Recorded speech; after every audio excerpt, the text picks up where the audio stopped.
Voici la correction du TP24 qui permettait de comprendre le rôle des cellules immunitaires dans la réaction inflammatoire que vous avez fait sous forme d'études, de documents et d'expériences. J'ai d'abord observé un frottis sanguin dans lequel vous avez observé la présence de deux types de cellules, de globules rouges ou hématies, et vous vous êtes rendu compte qu'il y avait également d'autres cellules plus grandes généralement et dont les noyaux étaient visibles et colorés, qui sont les globules blancs ou leucocytes. Vous vous êtes rendu compte que chez un individu sain, il y avait peu de leucocytes comparé aux globules rouges, ici 2, alors que chez un individu malade, il y avait beaucoup plus de globules blancs ou leucocytes. Vous avez donc cherché à déterminer quelle était la nature de ces différents globules blancs. Vous vous êtes rendu compte qu'il en existait un qui possédait un grand noyau qui occupait presque la totalité de la taille du leucocyte et que ce dernier était à peu près 2 fois plus grand que les hématies. Vous avez donc reconnu que c'était un monocyte.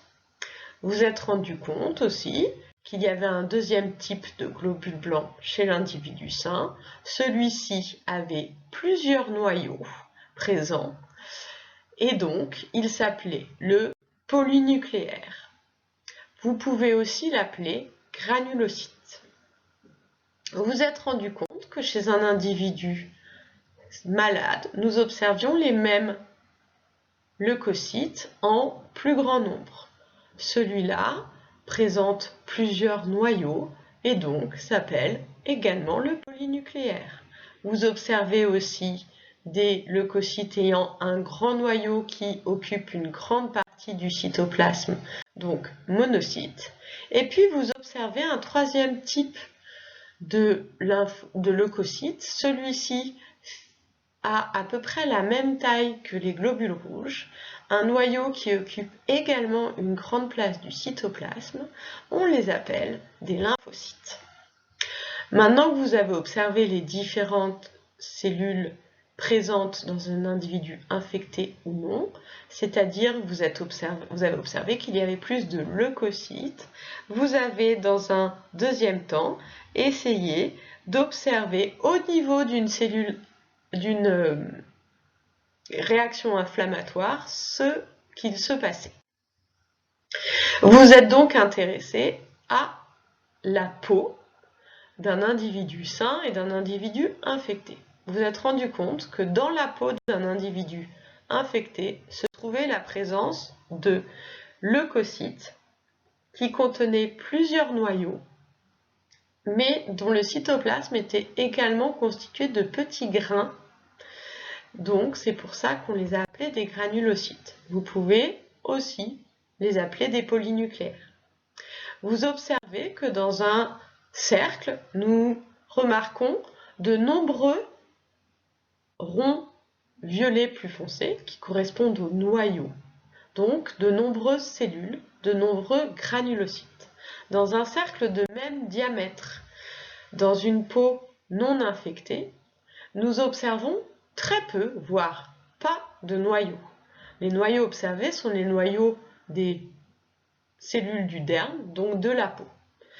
Nous observons donc que dans une cellule infectée, il y a l'arrivée d'un grand nombre de cellules sanguines de type globule blanc. De plus, nous remarquons qu'entre le derme et l'épiderme se trouve un espace constitué de plasma. Le plasma correspond à la partie liquide du sang, c'est-à-dire au sang sans les cellules.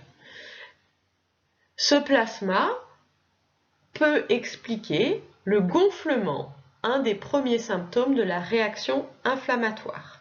Nous allons chercher à l'aide des documents suivants, à expliquer les autres symptômes de la réaction inflammatoire et à essayer de trouver une chronologie. Nous sommes rendus compte qu'il y avait donc des cellules présentes dans les tissus, comme la peau et les muqueuses. Nous avons observé des granulocytes. Nous pouvons voir aussi des mastocytes, des cellules dendritiques ou des macrophages. Toutes ces cellules possèdent à leur surface un récepteur qui leur permet de reconnaître les bactéries ou les antigènes. Ce récepteur s'appelle TLR pour Toll-like receptor. Ce récepteur est donc indispensable et permet de reconnaître tous les antigènes. Ces cellules pouvant reconnaître les antigènes sont appelées des cellules sentinelles. En effet, elles surveillent l'organisme et elles alertent le reste du corps si jamais elles reconnaissent un antigène. Que se passe-t-il si un antigène est reconnu? Et donc, quelles sont les réactions du corps? Nous observons dans le document F une expérience où on détruit des cellules. Lorsqu'on détruit des cellules, c'est comme si on mettait en place une réaction inflammatoire.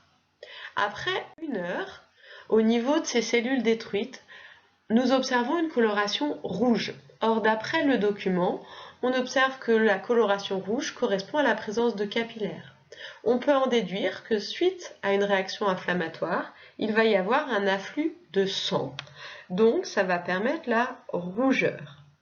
Cet afflux de sang est permis par la production d'histamine qui permet la dilatation des vaisseaux sanguins.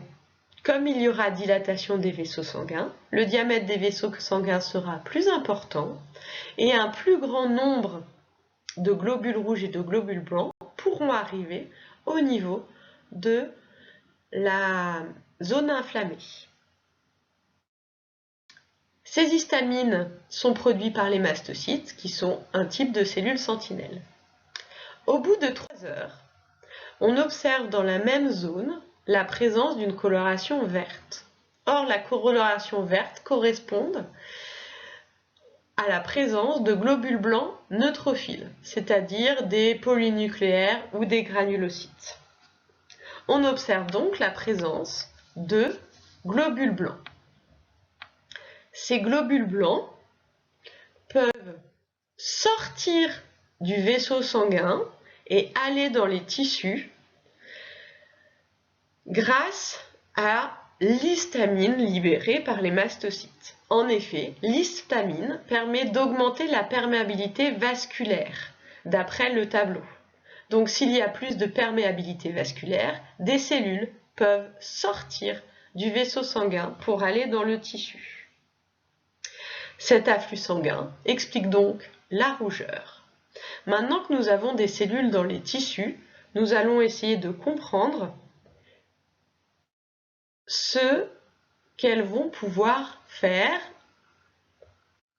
Nous observons dans le tableau que les cellules sentinelles, que ce soit les mastocytes, les cellules dendritiques ou les macrophages, produisent différentes molécules qu'on va appeler médiateurs chimiques. Nous avons déjà vu l'histamine, mais là, nous observons une autre molécule qui s'appelle l'interleukine.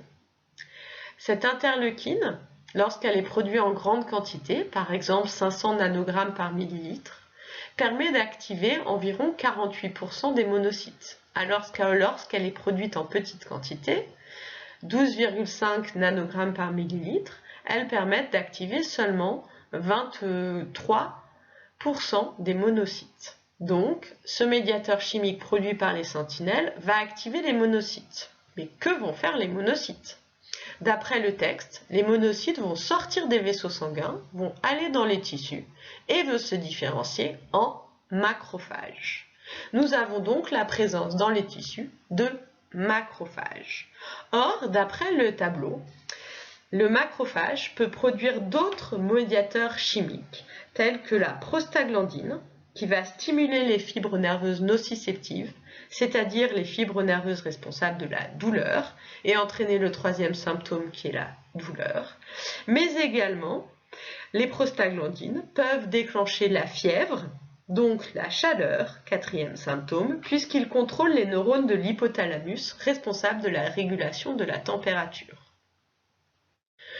Nous avons donc vu, dans ce TP, que le gonflement était dû à l'infiltration de plasma, mais à l'apport aussi de l'arrivée de leucocytes au niveau de la zone inflammée, que la rougeur était due à la dilatation des vaisseaux sanguins permise par la libération d'histamine, qui elle-même permettait d'avoir une augmentation de la perméabilité vasculaire et donc la sortie d'autres cellules